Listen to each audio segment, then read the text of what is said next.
영화초등학교 3학년 친구들 안녕하세요. 사회시간입니다. 3단원 교통과 통신수단의 변화 벌써 9번째 시간이에요. 사회책과 선생님이 나누어준 3단원 미니북 함께 준비해주세요. 지난 시간 우리가 배운 내용을 한번 복습해 봅시다. 지난 시간에 우리는 통신수단의 발달에 따라서 사람들의 생활 모습이 어떻게 변화했는지를 살펴보았어요. 첫 번째, 컴퓨터라는 통신수단이 나오면서 우리가 직접 관찰하기 어려운 것들도 학교에서 컴퓨터 영상자료로 볼 수 있었고요. 두 번째, 휴대전화라는 통신수단이 나오면서 직접 마트에 가지 않고도 온라인으로 장을 볼 수 있게 되었어요. 세 번째, 회사에서는요, 화상회의를 통해서 먼 곳에 있는 사람과도 함께 소통이 가능했습니다. 이번 시간에는 장소나 하는 일에 따라서 달라지는 통신수단의 이용 모습을 알아보겠습니다. 사회책 126쪽을 펼쳐주시고요. 선생님이 나누어준 3단원 미니북도 8쪽을 펼쳐주세요. 자, 사회책 126쪽과 127쪽에 나와 있는 내용은 영상으로 좀 더 자세하게 살펴볼게요.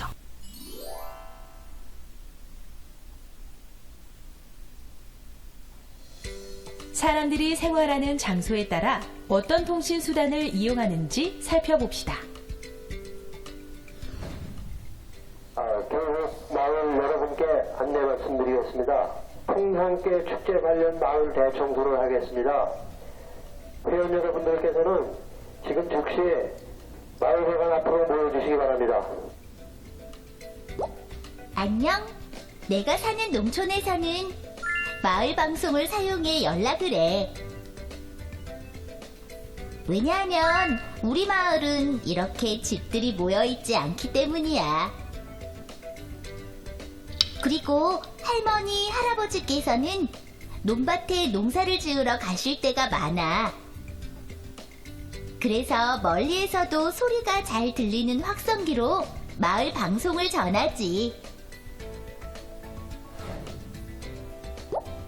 그렇구나. 나는 도시에 있는 아파트에 살아. 우리 아파트에서는 인터폰으로 연락을 해. 아파트에는 한 건물 안에 여러 집이 있기 때문에 인터폰을 이용하면 빠르고 편리하게 연락할 수 있거든. 아!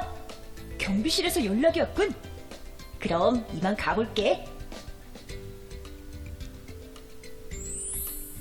두 친구가 사는 농촌과 도시처럼 사람들이 생활하는 장소의 특징은 서로 다른데요.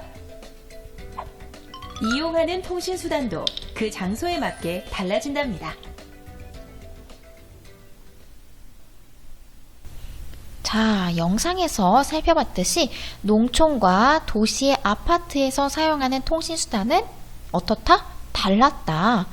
자, 농촌에서는 이렇게 바깥 일을 하시는 분들이 많았고 집들이 떨어져 있기 때문에 마을 방송을 할 수 있게 확성기를 통해서 통신을 하였죠. 반면에 도시를 볼까요? 도시에는 아파트가 많고 집들이 붙어 있죠. 그렇기 때문에 경비실에 인터폰을 통해서 서로 통신하였어요.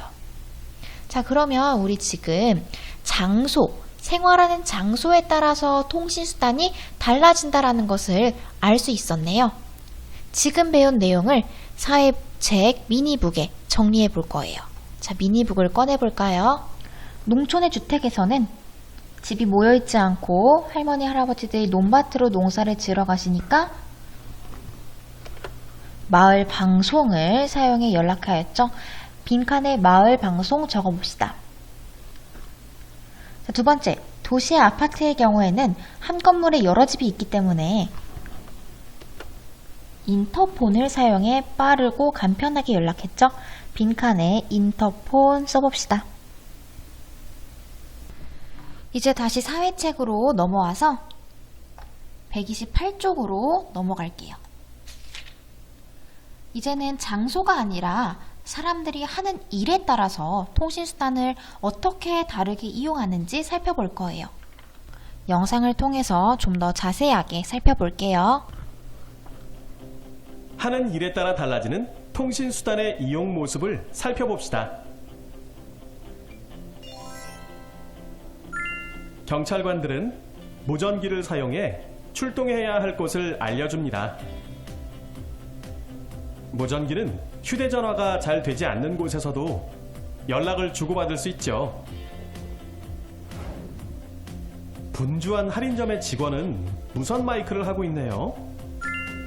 물건을 팔면서 상품도 설명하려면 선이 없는 무선 마이크가 딱이겠어요. 학교에서 선생님이 컴퓨터 메신저를 사용하고 있습니다. 미세먼지 주의보를 확인한 후 각 반에 이 내용을 알려주고 있죠.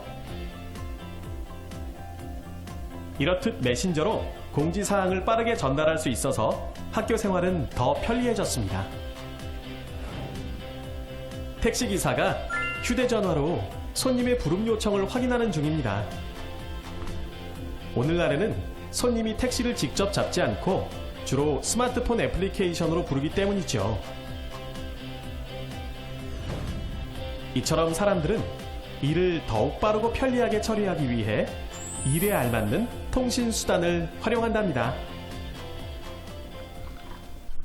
영상으로 살펴본 내용을 미니북 8쪽에 정리해 보겠습니다. 자, 미니북 8쪽 다시 펴주시고요. 통신수단과 사람들이 하는 일의 관계입니다. 첫 번째, 경찰관이 사용하는 통신수단입니다. 경찰관들끼리 무엇을 가지고 출동해야 할 곳을 알려줄까요? 그렇죠? 무전기가 되겠죠. 전화가 터지지 않는 곳에서도 서로 소통해야 되기 때문에 무전기를 사용합니다. 빈칸에 무전기 적어보세요.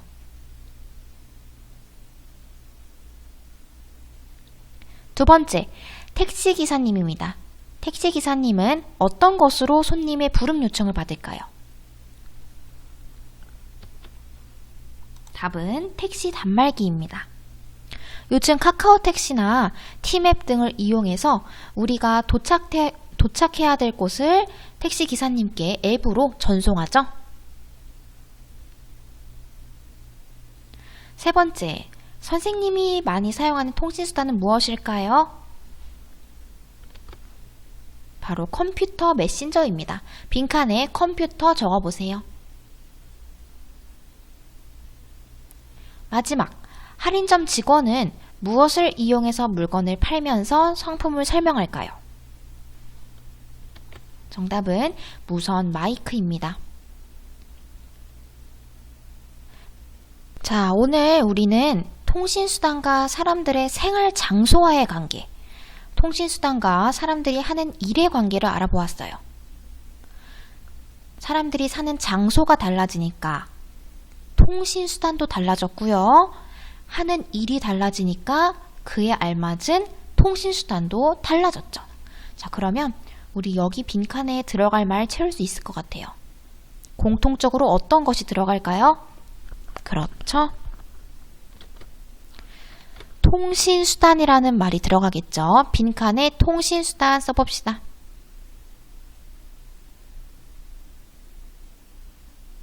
자, 다음 시간에는요, 통신수단의 발달로 달라질 미래의 생활 모습에 대해 알아보겠습니다. 자, 오늘도 열심히 참여해준 영화초 3학년 친구들 모두 칭찬하고요. 다음 시간에 만납시다. 안녕.